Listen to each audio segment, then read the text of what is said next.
A porcelain slide on precious silver? That was porcelain. Porcelain I'm pretty slide. sure, I think. Yeah. On a Telecaster guitar. Really?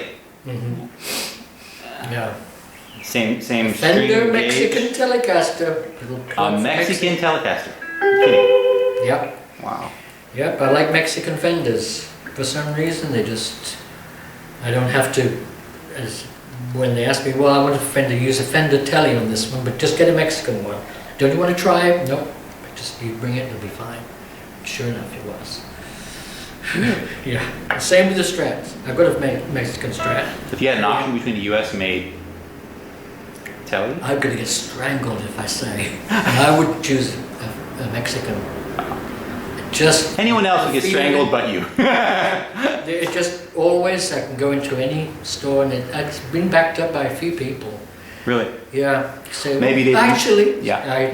I said Peter Green. I said to him when I last visited him about 9 years ago, and he had all his guitars on his wall all around. I said, "Have you ever used your Mexican Strat?" He says, "Yeah." He says, "That's the only one. That's the only guitar I used on my last album." And he pointed to one up on the wall. It really upped her game, I'm sure. I mean, if you and Peter Green both say, "Mate, I'm going out and getting Mexican Strat," no question about it. Yeah. I mean, I can pick them up. They're all. One thing somebody told me in where was it? Amsterdam. Mm-hmm. No, it wasn't Amsterdam. It was Denmark. Guitar Village guy there. He'd been all over, gone to the States and everything. There's another reason why Mexican Strats are the best, but I won't say it now. But he said he went and visited some factories there in the States, and he said, I said, how do you find the Mexican Strats? He said, very good, excellent. He said, I said, you stock them? He said, yeah, I love them. They're just really good. And then I said, you know why? And I told him the other reason why. Like I said, I won't say it now. But he said, well, he'd been to the factories, and the thing that impressed him the most was the Ensenada Fender, which is the Fender factories right here in Ensenada. Right. And he visited there. He visited the American one, and he visited the Fender Mexican in Ensenada. He said they were so excited about their product there. He said they were just enthusiastic. They were showing it, and he said that's probably gone into their work. Yeah. Passion. Passion was yeah. there. Amazing. Yeah. Very interesting. That blew me away. I mean, traditionally, the Mexican Strats are only the ones that you would buy if you really had to. But for you to come out and say that, that's really interesting. And a lot's changed since I guess it. Because the first time I tried one was in Guitar Center in San Diego. And I said, whoa, they were only about $250 then. Yeah. And they've gone up a little bit since then.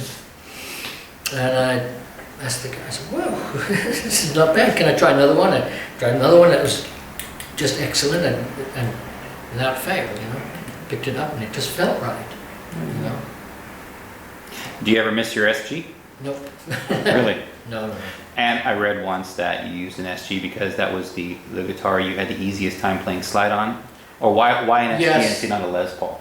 Because it was easier to use than a Les Paul. It was lighter, thinner, and it had cutaway like this. Right. On both Access to the sides. higher, right. Mm-hmm.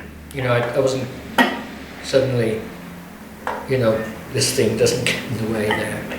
Plus, I always like this sort of shape. It's a mixture between a Strat and a... There's a lot of pictures of you playing a flying V. And there's, how